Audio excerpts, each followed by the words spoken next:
Hello students, previous video में हमने exercise number 3.5 के क्वेश्चन नंबर फर्स्ट को सॉल्व किया था और आज के इस वीडियो में हम आगे के क्वेश्चंस को सॉल्व करेंगे। हमारा यहाँ पे question number 2, here are two different factor trees for 60, write the missing numbers. यहाँ पे एक फैक्टर ट्री है जिसमें कुछ फैक्टर 60 के कुछ फैक्टर्स दिए हैं और बाकी जो मिसिंग टर्म है उसे हमें क्या करना है, फाइंड करना है। यहाँ पे देखो 60 है और 60 का दो फैक्टर दिया है 6 एंड 10, यानी जब हम इस 60 का ये फैक्टर 6 है और इस 6 फैक्टर में जब हम 10 से मल्टीप्लाई करेंगे तो 60 आएगा, यानी 60 10 जा 6 10 जा 60, यानी 60 को यहाँ पे ब्रेक हुआ है 6 और 10, 6 10 जा 60 यहाँ पे हो गया है। अब यहाँ पे फिर देखिए 6 है, अब 6 का एक फैक्टर दिया है 2, तो आप बताओ यहाँ पे कुछ नहीं है, यानी मल्टीप्लाई का साइन है, यानी आपको मल्टीप्लाई करना है, यानी एक फैक्टर 6 का 2 दिया है, तो हम इस 2 में किस नंबर से मल्टीप्लाई करेंगे कि हमारा 6 आ जाए। 2 में जब हम 3 से मल्टीप्लाई करेंगे तो 6 आ जाएगा।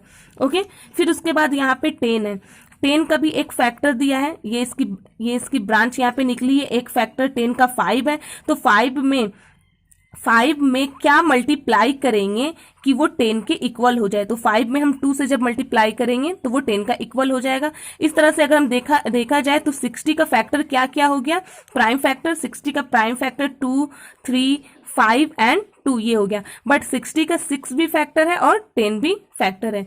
तो ये फैक्टर ट्री हमारा कंप्लीट हो गया है और जो बी वाला जो फैक्टर ट्री है वो आप खुद से सॉल्व करोगे। अब हम चलते हैं क्वेश्चन नंबर 3 में। Question number 3, which factors are not included in the prime factorization of a composite number। यहाँ पे ये पूछ रहा है कि वो कौन सा फैक्टर है जो कंपोजिट नंबर के प्राइम फैक्टराइजेशन में इंक्लूड नहीं होता है। ठीक है, उस फैक्टर के बारे में आपको बताना है जो इंक्लूड नहीं होता है किसमें, prime factorization of a composite number. Okay, suppose हमारे पास 60 है, तो 60 का अगर हम फैक्टर निकालेंगे तो हम कैसे निकालेंगे इसका, 6 इंटू 10, 6 10 जा 60। आपको पता है कि प्राइम नंबर किसे कहते हैं।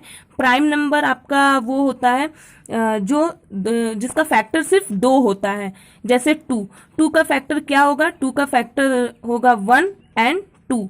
ठीक है, एक 1 और एक इटसेल्फ, तो ये हमारा क्या हो जाएगा, 2 हमारा प्राइम नंबर है। सपोज आपके पास है 6, ओके, तो 6 का फैक्टर क्या क्या हो जाएगा, 6 का फैक्टर 1 2 3 एंड खुद 6 हो जाएगा, यानी 6 का फैक्टर क्या क्या हो गया, 1 2 3 एंड 6, और 6 हमारा कौन सा नंबर है, 6 है हमारा कंपोजिट नंबर। प्राइम नंबर किसको कहते हैं, जिसका सिर्फ 2 फैक्टर हो, और कंपोजिट नंबर जिसका मोर देन 2 फैक्टर हो। तो यहाँ पे ये कह रहा है कि कंपोजिट नंबर में वो कौन सा नंबर है जिसका प्राइम फैक्टराइजेशन में वो नंबर इंक्लूड नहीं होता है। तो सपोज अगर हम इस 6 का प्राइम फैक्टराइजेशन निकाले तो इसे हम कैसे ब्रेक करेंगे, 2 3 जा 6, तो क्या इसमें हमारा कौन सा नंबर इंक्लूड नहीं हो रहा है, इसमें हमारा 1 इंक्लूड नहीं हो रहा है, तो इसलिए हमारा आंसर क्या हो जाएगा, हमारा आंसर हो जाएगा 1, क्योंकि किसी भी कंपोजिट नंबर के प्राइम फैक्टराइजेशन में हम 1 इंक्लूड नहीं करते हैं। ओके, अब हम चलते हैं क्वेश्चन नंबर 4 में। Okay, question number 4, right the greatest 4 digit number and express it in terms of its prime factor. यहाँ पे कह रहा है कि 4 डिजिट का ग्रेटेस्ट नंबर फाइंड करो और इसका क्या निकालना है, आपको प्राइम फैक्टर निकालना है। ओके, तो आपको पता है कि 4 डिजिट का ग्रेटेस्ट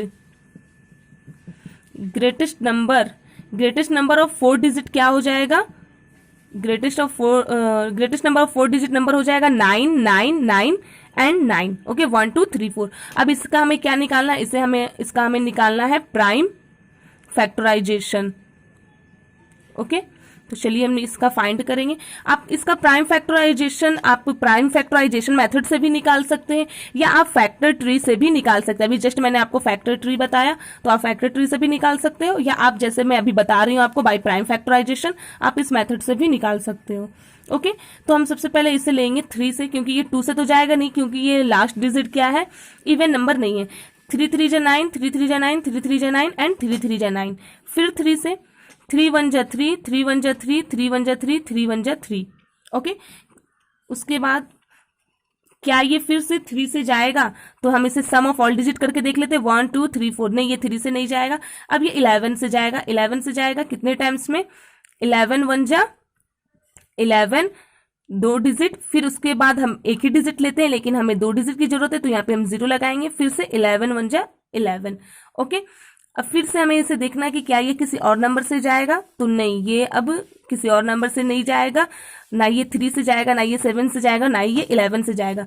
तो देखा जाए तो इसका हमारा प्राइम फैक्टर निकल गया है। कौन कौन सा प्राइम फैक्टर? 3 है, 11 है एंड 101 है। 101 भी हमारा प्राइम ही फैक्टर है। ओके, तो इसका यानी इसका प्राइम फैक्टर क्या क्या हो गया? इसका प्राइम फैक्टर 999 का प्राइम फैक्टर हो गया 3 इंटू 3 इंटू 11 इंटू 101। यही हमारा आंसर हो गया। अब हम चलते हैं क्वेश्चन नंबर 5 में।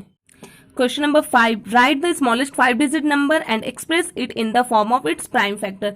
यानी आपको 5 डिजिट का अब स्मॉलेस्ट नंबर फाइंड करना है और उसका प्राइम फैक्टर फाइंड करना है। तो स्मॉलेस्ट डिजिट 5 डिजिट का स्मॉलेस्ट नंबर क्या हो जाएगा? 1 0 0 0 एंड 0। देख लेते, 5 डिजिट है 1 2 3 4 5, यानी 1s 10s 100,000 10,000, यानी 10,000 जो है वो 5 डिजिट का स्मॉलेस्ट नंबर है। अब इसका हम प्राइम फैक्टर निकालेंगे। अभी जस्ट मैंने आपको बताया, या तो आप प्राइम फैक्टराइजेशन मेथड से भी निकाल सकते हैं या फैक्टर ट्री के हेल्प से भी निकाल सकते हैं। तो हम यहाँ प्राइम फैक्टराइजेशन के हेल्प से निकालेंगे। 2 से हम ले जाएंगे क्योंकि लास्ट में हमारा क्या है? 0 है।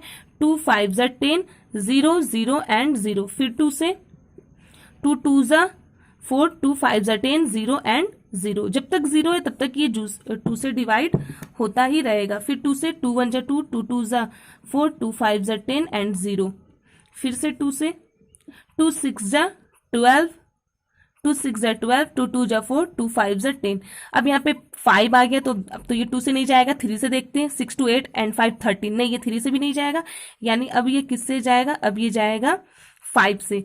तो चलिए अब इसे 5 से अब डिवाइड करते हैं।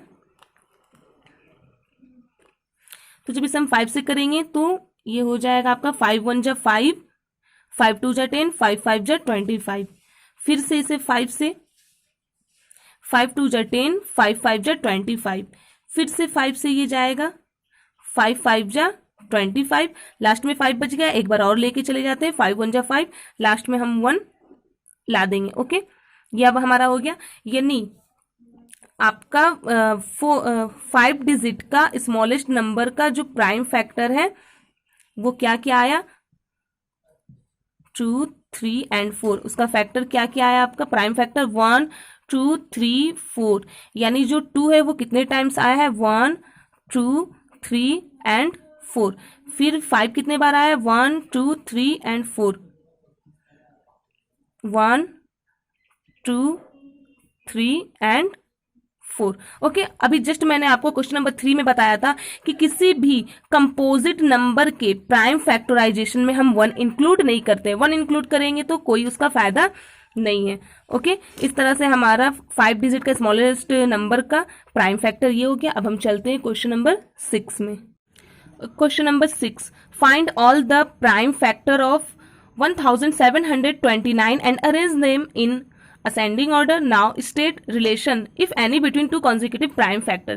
यहाँ पे कह रहा है कि आपको 1729 का प्राइम फैक्टर निकालना है, फिर उसके फैक्टर्स यानी प्राइम फैक्टर्स को असेंडिंग ऑर्डर में लिखिए और असेंडिंग ऑर्डर में लिखने के बाद उसके किसी 2 कॉन्जिक्यूटिव प्राइम फैक्टर के बीच का रिलेशन फाइंड करना है। तो चलिए सबसे पहले हम उसका प्राइम फैक्टर निकालेंगे। 1729 का प्राइम फैक्टर निकालने के लिए हम क्या करेंगे? या तो हम इसे फैक्टर ट्री के हेल्प से या तो इसे प्राइम फैक्टराइजेशन की हेल्प से इसका हम फैक्टर फाइंड करेंगे। तो चलिए हम इसे फाइंड करते हैं। लास्ट में 9 है, 2 से नहीं जाएगा। 3 से सम ऑफ ऑल डिजिट करके देखेंगे, 3 से भी नहीं जाएगा। ये जाएगा डायरेक्ट किससे? 7 से जाएगा। कितने टाइम्स में? 7 2 जा 14, 17 में से 14 गया, 17 में से 14 3 32 एंड 7 4 जा 28 और 32 में से 28 गया 4 49 7 7 जा 49। उसके बाद फिर ये किससे जाएगा? फिर ये जाएगा डायरेक्ट 13 से। कितने टाइम्स में? 13 1 जा 13, 24 में से 13 जाएगा, 11 बचेगा, 11 इसमें गया तो 117, 13 9 जा 117। फिर ये किससे जाएगा? अब ये नहीं जाएगा, क्यों? क्योंकि यहाँ पे 7 प्राइम फैक्टर, 13 प्राइम फैक्टर और 19 भी प्राइम ही फैक्टर है। तो 19 अब किसी से नहीं जाएगा, या 19 को भी 19 से ले जाओ, लास्ट में 1 आएगा, लेकिन उसका कोई फायदा नहीं है। यानी 1 7 2 9 का जो प्राइम फैक्टर है वो क्या क्या आया, 7, 13 एंड 19। बट इसको हमें कैसे लिखना है, असेंडिंग ऑर्डर में लिखना है। तो चलिए हम असेंडिंग ऑर्डर में ही लिख लेते हैं, 7, 13 and 9। Ascending order means small to greatest, ठीक है। तो छोटा से ये बड़ा हो गया, 7, 13 एंड 19 असेंडिंग ऑर्डर में हो गया। अब किसी दो कॉन्जिक्यूटिव प्राइम फैक्टर के बीच में क्या निकालना है, हमें इसके बीच का रिलेशन निकालना है। ओके, तो यहाँ पे आपको पता है कॉन्जिक्यूटिव नंबर किसे कहते हैं। जैसे 7 है तो 7 के बाद 8 होगा। अगर 7 हमारा प्राइम नंबर है तो 7 के बाद कौन सा प्राइम नंबर है, 11 प्राइम नंबर है, तो वो भी कॉन्जिक्यूटिव नंबर हो गया। 7 और 11 एक कॉन्जिक्यूटिव नंबर है, क्योंकि 7 के जस्ट बाद 11 ही एक ऐसा नंबर है जो कि प्राइम फैक्टर है। बट यहाँ पे 7 के बाद तो 11 नहीं दिया, यानी यहाँ पे जो भी नंबर गिवन है किसी दो कॉन्जिक्यूटिव नंबर के बीच का हमें रिलेशन फाइंड करना है। तो यहाँ पे 7 एंड 13 कंसेक्यूटिव नंबर है, इन दोनों के बीच का रिलेशन, यानी 13 में से हमने 7 सब्ट्रैक्ट किया तो क्या आया, 6। फिर उसी तरह 19 और 3 को, इन दोनों को हम लेंगे तो 19 माइनस 13 भी 6, और अगर 19 और 7 को ले तो 19 माइनस 7 भी 6। यानी इसका रिलेशन क्या आ रहा है कि किसी भी इसमें हम इसके जितने भी फैक्टर्स गिवन है किसी के बीच का भी जब हम रिलेशन निकाल रहे हैं, यानी एक दूसरे को जब हम एक नंबर को दूसरे नंबर से सब्ट्रैक्ट कर रहे हैं तो उसका जो रिलेशन क्या आ रहा है, 6 ही आ रहा है। किसी भी दो कॉन्जिक्यूटिव प्राइम फैक्टर को जब हम माइनस कर रहे हैं तो क्या आ रहा है, 6 ही उसका रिलेशन आ रहा है, उसके बीच का डिफरेंस आ रहा है। ओके, ये क्वेश्चन कंप्लीट। अब हम चलते हैं क्वेश्चन नंबर 7 में। Question number 7, the product of 3 consecutive numbers is always divisible by 6. Verify this statement with the help of some examples. यहाँ पे कह रहा है कि अगर किसी 3 consecutive नंबर का हम प्रोडक्ट निकालते हैं, यानी किसी 3 consecutive नंबर का अगर हम प्रोडक्ट लेंगे तो क्या वो 6 से हमेशा डिवाइड होगा। तो इसे चेक करने के लिए हमें क्या करना होगा, कुछ एग्जाम्पल लेके हमें वेरीफाई करना होगा। अभी जस्ट मैंने आपको बताया कॉन्जिक्यूटिव नंबर जो नंबर्स लगातार आते हैं, जैसे अगर 1 को लिया तो 1 2 3, अगर 2 को लिया 2 लिया तो 2 के साथ 2 3 एंड 4, 3 कॉन्जिक्यूटिव नंबर बोला है, यानी 3 नंबर जो लगातार है। अगर 4 को लेंगे तो 4 3, अगर 4 को लेंगे तो 4 5 एंड 6 हो जाएगा। तो चलिए हम कुछ एग्जाम्पल लेते हैं। जैसे हम पहला एग्जाम्पल लेते हैं, 2 3 एंड 4। ये कॉन्जिक्यूटिव 3 कॉन्जिक्यूटिव नंबर है जो लगातार भी आ रही है, 2 3 एंड 4। इसको हम मल्टीप्लाई करेंगे 2 3 एंड 4, क्योंकि क्या बोला है, प्रोडक्ट। आपको पता है किसी भी 2 या 3 नंबर को जब मल्टीप्लाई करते हैं और उसका जो मल्टीप्लीकेशन आता है उसी को हम प्रोडक्ट कहते हैं। तो चलिए इसे मल्टीप्लाई करें, 2 3 जा 6, 6 4 जा 24। ये 24 आ गया, तो क्या ये 24 को 6 डिवाइड करेगा? यस, इसको 6 एग्जैक्ट डिवाइड करेगा। ये तो पहला स्टेटमेंट तो ये ट्रू तो हो गया, बट एक और एग्जांपल लेकर हम देख लेते हैं। चलिए अब हम लेते हैं आपका 5 ले लेते हैं। अगर 5 लेंगे तो 5 6 एंड 7 हो जाएगा। तो चलिए इसे हम मल्टीप्लाई करके नंबर लिखते हैं। तो ये हो जाएगा 6 5 जा 30 और 37 जा 210। अब क्या ये 210 को 6 डिवाइड करेगा? चलिए डिवाइड करके देख लेते हैं 6 से। तो ये हो जाएगा 6 3 जा 18 और 21 में से 18 गया 3, 6 5 जा 30। यस, 35 टाइम्स में 210 को 6 डिवाइड कर देगा। यानी हमने 2 एग्जाम्पल लेकर देख लिया। यानी ये स्टेटमेंट क्या है हमारा, बिल्कुल भी ट्रू है कि अगर किसी भी 3 कॉन्जिक्यूटिव नंबर का हम प्रोडक्ट लेते हैं तो वो हमेशा 6 से डिवाइड होगा ही होगा। ओके, तो क्वेश्चन नंबर 7 तक हमने क्वेश्चंस को सॉल्व कर लिया है। और अब नेक्स्ट वीडियो में हम क्वेश्चन नंबर 8 9 10 एंड 12 को सॉल्व करेंगे। और जो भी आपको समझ में नहीं आया होगा तो प्लीज वीडियो को 3 to 4 टाइम्स जरूर देख लेना। Okay, thank you.